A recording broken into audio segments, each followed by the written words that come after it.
ناظرین، آج ہم جس خبر کو ڈسکس کر رہے ہیں وہ پاکستان تحریک انصاف کے تناظر میں بڑی حیران کن ہے کہ عمران خان وہ لیڈر جنہوں نے پورے اپنے دور اقتدار میں عثمان بزدار کو وزیر اعلیٰ کے عہدے پہ برقرار رکھنے کے لیے بڑے بڑے اسے ٹکر لے لی، کل انہوں نے اڈیالہ جیل سے پیغام بھیج کر کے پی کے جو چیف منسٹر تھے علی امین گنڈا پور ان کو مستعفی ہونے کا آرڈر کیا اور ساتھ ہی سہیل افریدی کو نیا چیف منسٹر نامزد کر دیا ہے۔ ہمارے ساتھ ڈاکٹر فرید صاحب موجود ہیں۔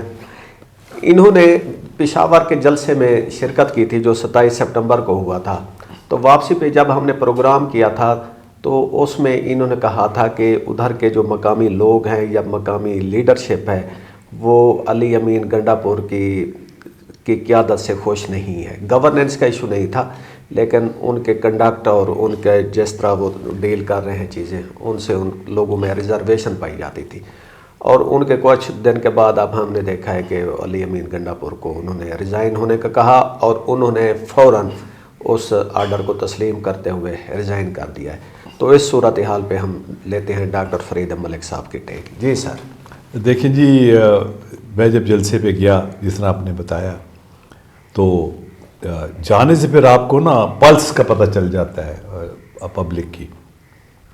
پبلک کی جو پلس تھی وہ کافی ان کے خلاف تھی چیف منسٹر صاحب کے۔ لوگوں کا یہ خیال تھا کہ یہ کانفلکٹ نہیں چاہتے، یہ چاہتے ہیں کہ وہ فہم و تفہیم سے عمران خان کی رہائی بھی ہو جائے اور ان کی حکومت بھی بچ جائے اور جو کوئی ایگریمنٹ ہو جائے الیکشنز پہ یا وے فارورڈ پہ۔ تو گنڈا پور صاحب جو ہیں وہ انہوں نے آخری وقت تک یہی کوشش کی کہ جی یہ ہو جائے، مگر جو وہ سینٹیمنٹ تھا وہاں لوکل، میں ان لوگوں سے بھی ملا جو اپنی لاشیں اٹھا کے لائے تھے وہ نومبر کا جو حادثہ ہوا تھا 2024 کا، وہ بھی لوگ تھے، وہ بڑے گرم تھے، غصے میں تھے، اور وہ لوگ جو انجر ہوئے، زخمی ہوئے، وہ بھی تھے وہاں۔ تو جو سینٹیمنٹ تھا وہ بہت وہ ان کی ایموشنلی بہت چارج تھا، کراؤڈ بڑے لوگ تھے۔ جو یہ اپنے گنڈا پور صاحب ہیں یہ بیلنس کرنے کی کوشش کر رہے تھے، مگر میرا خیال ہے کہ وہ ان کو دونوں طرف سے لیٹ ڈاؤن ہوئے، وہ جن سے وہ کوشش کر رہے تھے اس سائڈ سے بھی ان کو خاص وہ پیش رفت نہیں ہوئی، اور یہاں سے تو ظاہری بات ہے کہ یہاں سے بھی نہیں ہوئی۔ تو وہ جو بیلنس تھے وہ مینٹین کرنے وہ پوری طرح ناکام ہوئے، تو لہٰذا آپشن ان کے پاس یہی تھی کہ وہ اسٹیپ ڈاؤن کر جائے۔ کچھ حلقوں میں کہا جا رہا ہے کہ ان کے بشرا بی بی اور علیمہ خان سے اختلافات ہو گئے تھے اور ان کی وجہ سے ان کو اپنی سیٹ سے ہاتھ دھونا پڑے۔ دیکھیں جی، بشرا بی بی سے تو میں کچھ نہیں کہہ سکتا۔ علیمہ خان صاحبہ جو ہیں وہ کیونکہ ان کی بہن ہے، ہمشیرہ ہیں، تو ظاہر بات ہے ان کی ایک ایموشنل اٹیچمنٹ اور ایموشنل لنکیج ہے، اور وہ اپنے she is concerned for her brother, تو وہ ذرا اس لحاظ سے وہ ذرا زیادہ گرم جوشی سے پارٹیسپیٹ بھی کرتی ہیں۔ شی اسپیکس ہر مائنڈ آلسو، اور وہ چاہتی ہیں کہ کوئی اس کا حل نکلے، کوئی راستہ نکلے۔ آفٹر آل عمران خان صاحب کی ماشاءاللہ 73 سال ان کی عمر بھی ہو گئی ہے، مطلب is not a young man. تو اس لحاظ سے جو اس وقت جو کرب اور جو مشکلات عمران خان فیس کر رہے ہیں وہ چاہتے ہیں کہ یہ پرولونگ نہ ہو، اپنے بھائی کے انٹرسٹ میں وہ آپریٹ کرتی ہیں۔ بشرا بی بی تو خیر کیونکہ اندر ہیں، وہ تو مجھے نہیں معلوم کہ وہ ان کی کیا پوائنٹ آف ویو ہے، نہ میری ان سے ملاقات ہوئی۔ تو علیمہ خان کا تو میں انڈرسٹینڈ کرتا ہوں کہ یہ ان کی ایک فرسٹریشن ہے کہ یہ کچھ راستہ نکلنا چاہیے۔ دوسرا میں بھی بڑا حیران تھا کہ میرا خیال تھا کہ جو فیبرری 2024 کا اتنا اوور ہیلنگ مینڈیٹ تھا، اس مینڈیٹ کو جس طرح آگے لے کے چلنا چاہیے تھا، اور اس میں ایک بڑا رول تھا چیف منسٹر کے پی کا، کیونکہ وہاں ان کی حکومت تھی، اور وہ اس جو مینڈیٹ کو آگے لے کے چلنا، اس مینڈیٹ کو پروجیکٹ کرنا، لوگوں کو دنیا کو بتانا کہ جی ہمارا مینڈیٹ تھا، ہمارے 180 سے زیادہ لوگ الیکٹ ہوئے تھے، یہ ان کی شکلیں ہیں، یہ یہاں سے الیکٹ ہوئے تھے، یہ فارم 50 ہے، اس کو چھپتے ٹی وی میں آتا، لوگ دیکھتے کہ یہ فارم 50 کے جو الیکٹڈ لوگ ہیں وہ کون ہیں، ان کی کیا شکلیں ہیں، وہ کے پی میں ہو سکتا تھا، مگر وہ نہیں ہوا۔ صحیح، تو کیوں نہیں ہوا؟ میرے لیے ایز اے پولیٹیکل اینالسٹ میرے لیے سمجھنا ذرا مشکل ہے، مگر یہ ایکسپیکٹیشن یہی تھی کہ یہ ہوگا، مگر وہ نہیں ہوا۔ دیکھیں نا، کیونکہ ٹائم بڑا امپورٹنٹ ہوتا ہے سیاست میں، پالیٹکس میں ٹائمنگ از ویری امپورٹنٹ۔ تو وہ جتنا ڈیلے ہوتا ہے اتنا وہ اس کا امپیکٹ ڈیفیوز ہو جاتا ہے. ہاں پشاور میں حکومت اپنی تھی تو ادھر کے آر اوز کو بلا کے تقریباً کوئی پبلکلی یا میڈیا پہ ہی ان کے کنفیشنز کے ذریعے کچھ چیزیں منظر عام پر لائی جا سکتی تھیں، لیکن اس طرح کا کچھ بھی نہیں ہوا. جی تو اب گنڈا پور صاحب چلے گئے ہیں، ان کے لیگیسی کا کویشچن اٹھ رہا ہے کہ وہ کیا ہے. ویسے تو گنڈا پور فیملی کی ایک بڑی ہسٹورک لیگیسی ہے اور سیاست میں ان کا بڑا رول رہا ہے.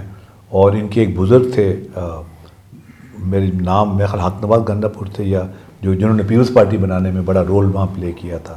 اور پیپلز پارٹی 2 لوگوں نے وہاں بھٹو صاحب کے ساتھ بنائی تھی، ایک حیات شیرپا اور ایک وہ گنڈا پور صاحب. تو وہ دونوں دے میٹ دے ٹریجک اینڈس، اور ابھی تک نہیں پتہ چلا کہ واٹ ہیپن ٹو دیم.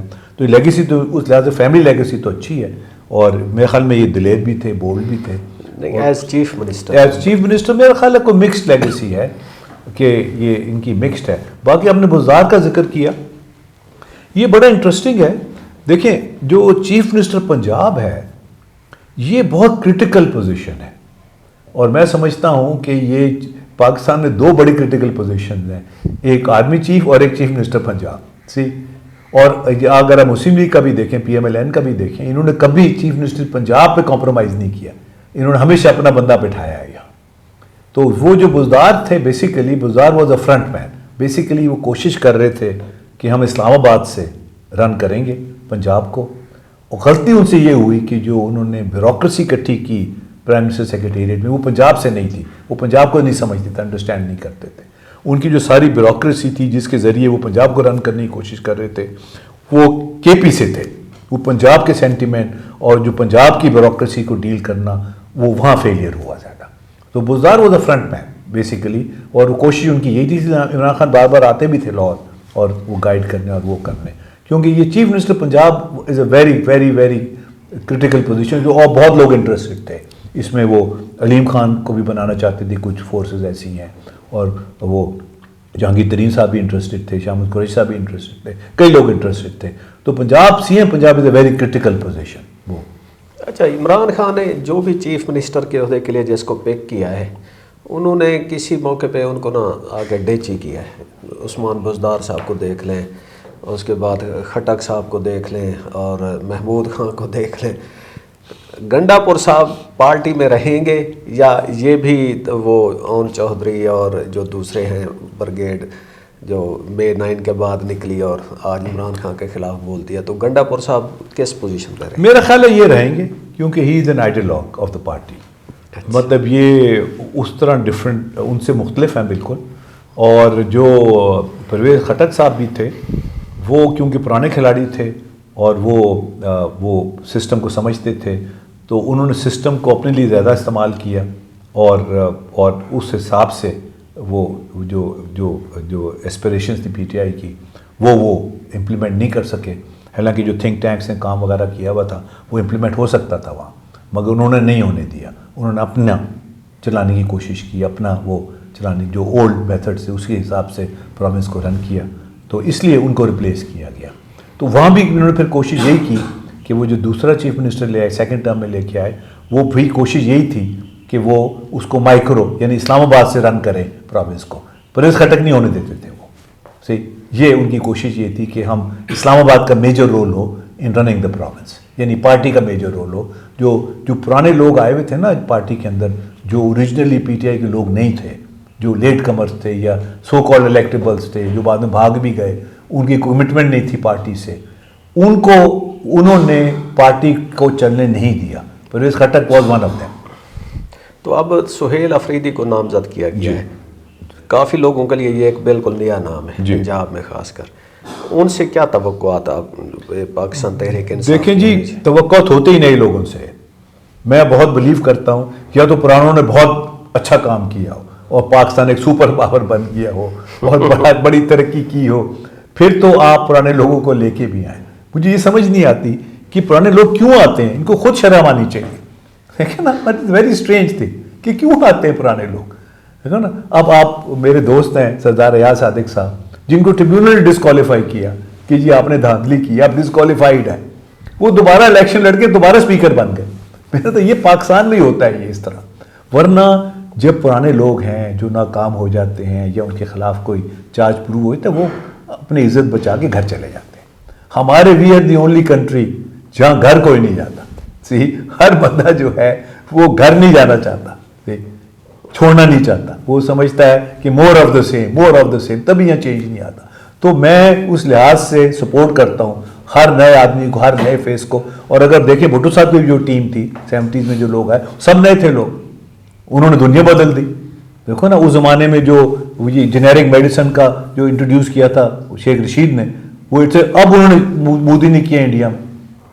تو پوائنٹ یہ کہ نئے لوگ ہی تو نئے چینج لے کے آتے ہیں، نئے آئیڈیاز لے کے آتے ہیں. That's what we need new people. اور یہ جو چیف منسٹر جن کو بنایا یہ این آئیڈیالوگ، یہ اسٹوڈنٹس انصاف اسٹوڈنٹس فیڈریشن سے یہاں تک پہنچے ہیں. ایسے لوگ ہمیں چاہیے. فیوچر لیڈرشپ ہے یہ تو پارٹی کی بھی اور پروونس کی بھی. ٹھیک. تو اسٹیبلشمنٹ اس ساری موو کو کیسے دیکھ رہی ہوگی؟ وہ ان کے لیے ویلکمنگ ہوں گے یا وہ ان کے ساتھ کمفرٹیبل تھے؟ دیکھیں جی میرا خیال ہے اسٹیبلشمنٹ کو اب سمجھ آ جانا چاہیے کہ they will have to deal with Khan Sahab. دیکھیں نا وہ خان صاحب کو ٹیم نہیں کر سکتے. یہ ایسا سیاستدان ہے، ایسا پولیٹیشین ہے جو گھٹنے نہیں ٹیکے گا. ٹھیک. تو بہتر ہے کہ جتنا جلدی یہ انڈرسٹینڈنگ ہو جائے. یہ ملک کے انٹرسٹ میں ہے، اسٹیبلشمنٹ کے انٹرسٹ میں بھی ہے، اور جو ملک کے اس وقت درپیش مسائل ہیں سیکیورٹی کے بھی، اکنامکس کے بھی، انسٹیبلٹی کے بھی، وہ بہتر یہی ہے. اور آپ ہمیشہ کہتے ہیں کہ یہ دونوں پلر ہیں، ان دونوں کو دونوں ستون ہیں ملک کے، انہوں نے مل کے کام کرنا ہے. تو the sooner they realize this the better it will be. اور ایک اور بڑا کرٹیکل اس وقت جو 26 امینڈمنٹ کے خلاف جو سپریم کورٹ میں اس وقت ریٹ چل رہی ہے، یہ بھی بڑی امپورٹنٹ ہے. اب ہم نے دیکھنا ہے کہ ہم آئین کی ریسٹوریشن کی طرف جائیں گے، یہ آئین کی بربادی کی طرف جائیں گے. یہ بھی ایک ہمیں ہنٹ مل جائے گا. ہاں لیکن وہ ریمارک سے اندازہ ہو رہا ہے کہ کس قسم کا آگے آؤٹ کم ہوگی پوری اس کی ہیئرنگ کی. ایک تو کیس کو بہت لیٹ اٹھایا گیا ہے جی، پھر اس کو وہی بینچ سن رہا ہے جس بینچ کے بارے میں یہ پٹیشن ہے. تو پتہ نہیں اس کا آنے والے دنوں میں کچھ آ ہی جائے گا اس کا. دیکھیں جی وہ اگر آیا نیگیٹو تو it will be very strange, کیونکہ خیر سبجوڈس ہے، ہم اس پہ اتنی بات نہیں کر سکتے. مگر یہ ہے کہ ایشو یہ ہے کہ ایک ادارہ اپنے آپ پیر پہ کلاڑی کیوں مارے گا. دیکھو نا اگر ایک آزادی ہے ایک ادارے کی، وہ اپنی آزادی خود کیوں لوز کرے گا. ہمارے ہاں ہسٹوریکلی ہم نے یہی دیکھا ہے، جب ادارے کی اپنی خوشنودگی کا اب وقت آتا ہے تو ادارے کھڑے ہو جاتے ہیں. ہم نے یہی دیکھا ہے ہسٹوریکلی پاکستان میں بھی. تو یو نیور نو، امید رکھنی چاہیے. ہو سکتا ہے ادارہ جو ہے ان کی وہ جب اپنے پیروں کی طرف دیکھیں اور کڑھائی اپنے ہاتھ میں دیکھیں تو ہو سکتا ہے وہ اپنے پیروں کو زخمی نہ کریں. ناظرین ہمیں اجازت دیجیے. خدا حافظ.